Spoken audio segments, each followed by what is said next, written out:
Secretaría de Prensa de la Presidencia de la República. Muchas gracias, don Ernesto. Un placer estar aquí con usted. Gracias nuevamente por la invitación. Un tema muy interesante también el que recién tenía, estuve escuchando. Es interesante cómo hay mucho que hacer todavía por este país, ¿verdad? Así es, y sobre todo cuando se trata de ver valores agregados a una actividad económica en la que debe de prevalecer para poder lograr esos objetivos. Totalmente, ¿no? totalmente. Creo que la lectura muy interesante que me dejó decir, Sí. antes de pensar en el resultado de lo que tú quieres, piensa en cómo lograrlos. Exacto, exacto. Lo mejor es teniendo valores. Debería ser en mi opinión, debería ser una forma de conducirse en la vida, ¿verdad?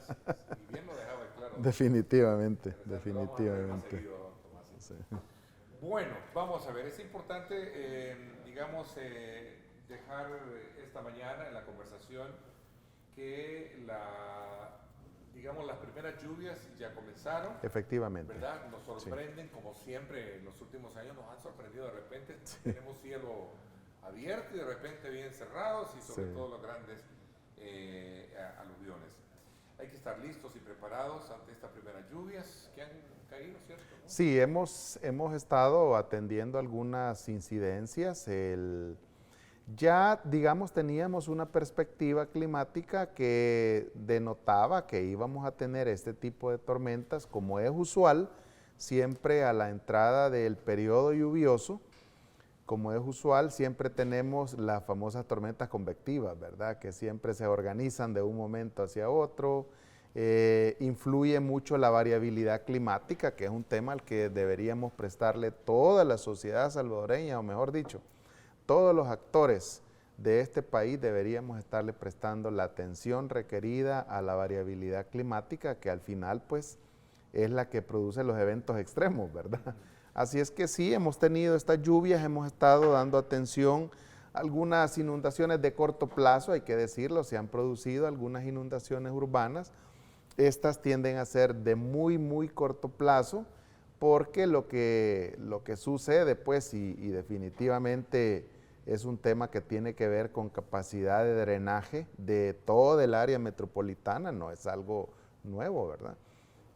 Entonces, lo que suele pasar es que al tener, digamos, muy reducida la capacidad de drenaje, se tienden a generar estas pequeñas inundaciones que en el curso de media hora, 40 minutos, máximo hora y media, pues ya básicamente se quitan. Así es que hemos estado también, no hemos parado, mejor dicho, desde que iniciamos hace 2 meses y medio, con todas las acciones relativas a la minimización o a la mitigación de riesgos relativos a, por ejemplo, caída de árboles. Si usted ha notado, o sea, ha sido muy acucioso en cuanto a las noticias que también este mismo canal, pues, tiene o presenta regularmente.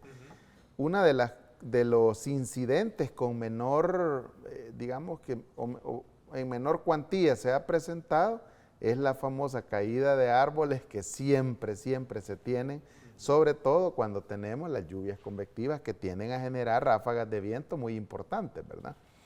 Ha resultado mucho haber descopado árboles de gran envergadura, seguimos trabajando en eso y obviamente pues las pequeñas inundaciones que hemos tenido o las inundaciones de corto plazo, urbanas hay que decirlo, que hemos tenido, se presentaron específicamente en algunos puntos de Santa Tecla, específicamente en los alrededores del Parque Daniel Hernández, ¿verdad? Me preocupa muchísimo, y perdón que lo interrumpa. Sí, no se preocupe. Alonso, o mejor dicho, impacta mucho más, no tanto la lluvia como tal, sino lo que se deja como inundación. Exacto, sí. Pero ese ya es un problema ya no de la naturaleza per se. Realmente no. Es una consecuencia de la naturaleza en el sentido de que a lo mejor demasiada basura en la calle. Exacto. Que no en la calle, y mire, teoría, ¿no? Por supuesto, y mire qué interesante lo que usted está diciendo. Realmente, digamos, el riesgo como tal, es decir, el riesgo que etimológicamente representa o describe la probabilidad de tener daños específicos o daños y pérdidas específicas,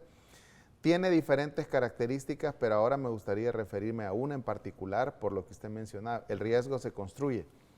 el riesgo es construido socialmente. En la medida en que el ser humano ha venido generando procesos de desarrollo que probablemente no han sido tan amigables, no han sido tan amigables con el medio ambiente, se ha venido construyendo algunos riesgos. ¿Y por qué menciono esto? Bueno, el tema de la basura es un tema complicadísimo. Por parte del gobierno del presidente Nayib Bukele se está haciendo todo lo necesario para no tener inconvenientes. Hemos hecho, diría yo, un asocio muy importante en el componente de prevención y mitigación con Andrés, con las mismas compañías de energía eléctrica o de distribución de energía eléctrica que han puesto todos sus recursos a fin de poder, por ejemplo, descopar árboles y todo, pero con Andrés hemos estado sacando cantidades increíbles de basura, no solamente de tragantes, sino de quebradas. El punto es que, infortunadamente, en algunos lugares pareciera ser que la costumbre o lo más fácil a la hora de disponer los residuos, lo más fácil es o tirarlo a la calle o tirarlo donde se nos ocurre, ¿verdad? Donde nos sale mucho más fácil. Y en algún lado se va a ir a detener esa basura, ¿verdad? Si hablamos de áreas urbanas, indudablemente va a parar en tragantes, en cunetas, en resumideros, que al final,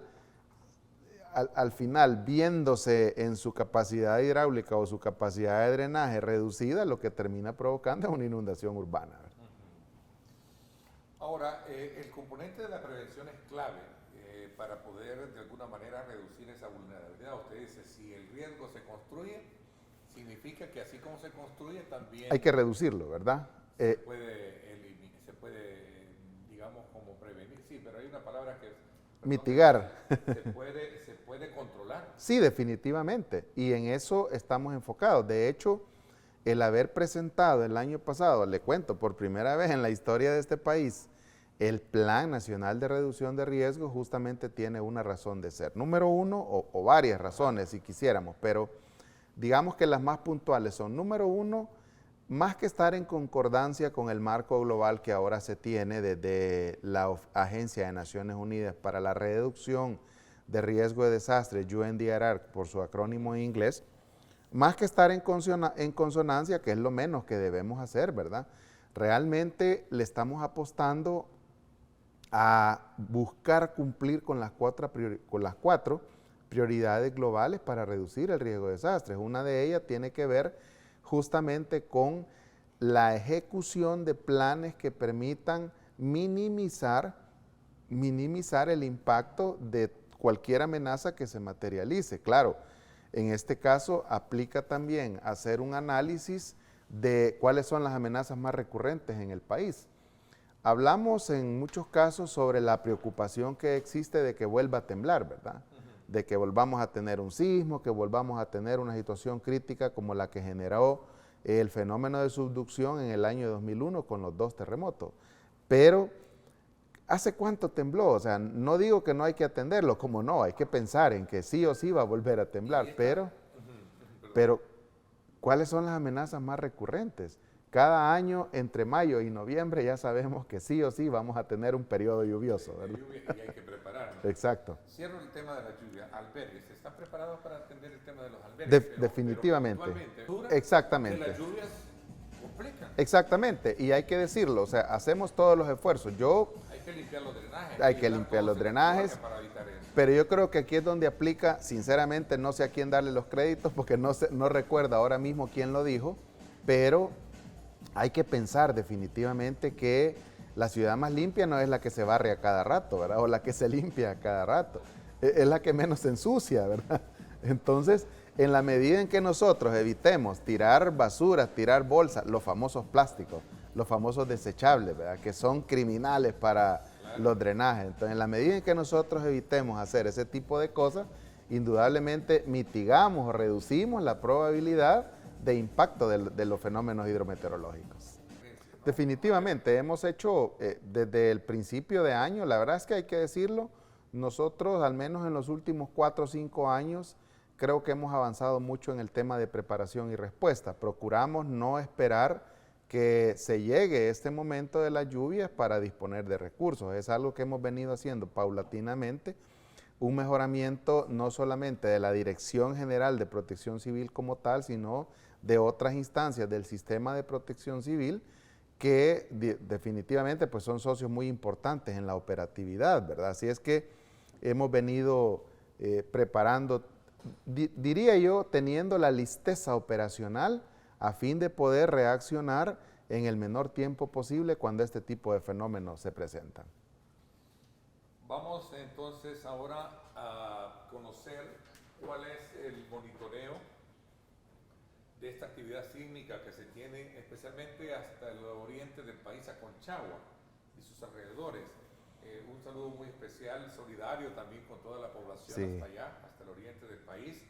Se habla que hay una actividad sísmica bastante frecuente. Bastante frecuente. ¿Está controlado esto? Sí, diríamos que hasta hoy, de hecho fíjese que de los sismos, o sea, desde que tuvimos un sismo inicial, hasta hoy se han registrado 204 sísmicos, pero mire qué interesante, porque de estos 204 sismos, por lo menos hasta las 6 de la mañana de este día, solo 3 han sido sentidos por la población. Solo han sido sentidos 3 por la población. Indudablemente el monitoreo se ejecuta, tenemos personal en la zona, en el territorio, y fíjese que pasa algo bien curioso. Desde diciembre del año antepasado, que tuvimos una situación muy crítica, tuvimos un sismo de aproximadamente 5.8, si mal no recuerdo, que dejó alrededor de 174 viviendas dañadas. Pareciera que la población ahora está como más fortalecida en cuanto al conocimiento de la amenaza, porque hasta hoy no hemos tenido necesidad de albergar a nadie, es decir, no hay daños considerables, se han hecho las evaluaciones respectivas, hay que decirlo, un gravamen rápido, si así le queremos llamar, de las condiciones de las viviendas que están muy cercanas a donde se están generando los epicentros, y no ha habido necesidad de albergar. Creo que es importante que la población sepa que de todos estos 170 albergues que tiene dispuesto el gobierno, el presidente Nayib Bukele, a través de la Dirección de Albergues y el Ministerio de Gobernación, una buena parte están en la Unión y justamente están dispuestos para atender cualquier situación que pudiera presentarse ahora mismo, no solo por las lluvias, sino que por esta situación, digamos, de sismicidad. Así es que, más que decir, don Ernesto, que todo está controlado, debo decir que la situación no ha sido tan crítica, seguimos platicándonos, hablándonos, coordinando de manera efectiva con la Dirección de Observatorio de Amenazas, ¿verdad? Son ellos los que al final pues nos proveen la información oficial científica que establece cuáles son o cuáles los parámetros de medición de todo digamos, serie sísmica que se está teniendo en Conchagua. O sea, ¿la actividad se debe precisamente a fallas geológicas de la zona? Sí, fallas locales. ¿Locales? Sí, fallas locales. ¿No ¿verdad? hay por qué en algún momento pensar que son factores de erupción de un volcán? No, en absoluto. Por el hecho de crear no el pánico, sino más bien de trasladar un mensaje de tranquilidad. Exacto, y aprovechando, definitivamente esa debe ser, digamos, la sintonía en la que todos debemos estar. El país, don Ernesto, definitivamente es un país altamente sísmico. Eso no hay ni qué decirlo, es algo con lo que hemos tenido que vivir pues todos y vamos a seguir viviendo por las condiciones, o mejor dicho, por la misma dinámica geológica de todo el istmo centroamericano, porque no solamente es un tema que atañe a El Salvador, sino a todo el istmo centroamericano, por el fenómeno de subducción entre las placas de Coco y de Caribe, que es una de las causales principales, y obviamente por todo el sistema de fallas locales que están no solamente en nuestro país, sino en Guatemala, Honduras y Nicaragua también, un poco Costa Rica también. Entonces, ¿de qué se trata? En primer lugar, no hay que alarmar a las personas, se trata de mantener la calma, hay que pensar que hay cosas que podríamos hacer ahora mismo que tenemos este tipo de fenómenos y que usualmente solo recordamos cada vez que tiembla, ¿verdad? Por ejemplo, identificar las rutas de salida de nuestra vivienda, identificar cuál es el punto más seguro, tener una mochila lista en la que podamos tener cosas importantes que van a asegurar la continuidad de nuestro día a día o de nuestra vida normal. Estoy hablando de documentos, estoy hablando de, diría yo, documentos legales que en caso de tener una situación crítica que provoque incluso hasta el derrumbe o la destrucción de la vivienda, tener cómo justificar que esa propiedad es mía, ¿verdad? Son cosas que de repente a veces no pensamos o no analizamos, pero es importante decirlas. Si fuera posible también tener una mochila de emergencia que también incluya medicamentos de uso cotidiano en aquellos casos donde tenemos personas con enfermedades, pues, digamos, de consulta recurrente, por no decirlo en términos técnicos de diagnósticos crónicos degenerativos como hipertensión arterial, insuficiencia renal y todos esos. Entonces, es importante mencionar que en la mochila de emergencia deben ir todo ese tipo de insumos. Y como decía, si fuera posible también algunos recursos mínimos que permitan asegurar nuestra alimentación, al menos en las primeras 24 horas, aunque estamos claros que una vez se habilita, y esa es una modalidad de gestión de emergencias que hemos implementado, debo decirlo, desde el Ministerio de Gobernación, desde la Dirección de Albergues y desde la Dirección de Protección Civil en los últimos años.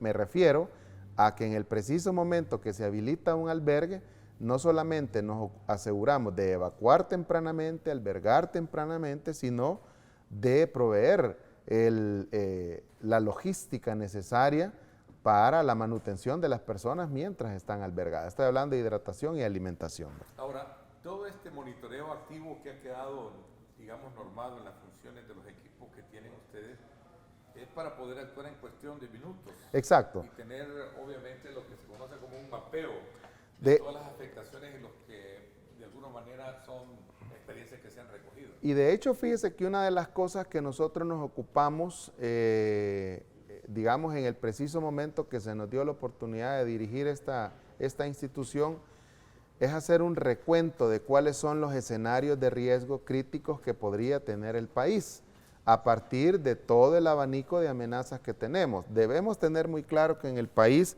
tenemos al menos 4 tipos de amenazas que sí o sí estarán presentes por siempre. Estoy hablando de todas aquellas que se derivan de los periodos lluviosos o de los fenómenos hidrometeorológicos, deslizamientos, inundaciones de planicie, inundaciones urbanas, inundaciones que se producen de un momento a otro por, digamos, lluvias focalizadas que terminan colectando caudales muy importantes de agua en algunos ríos que terminan generando inundaciones, no quisiera usar este término, ahora mismo no se me ocurre otro, pero inundaciones repentinas o crecidas repentinas. Ese es una. El otro es el tema también geológico.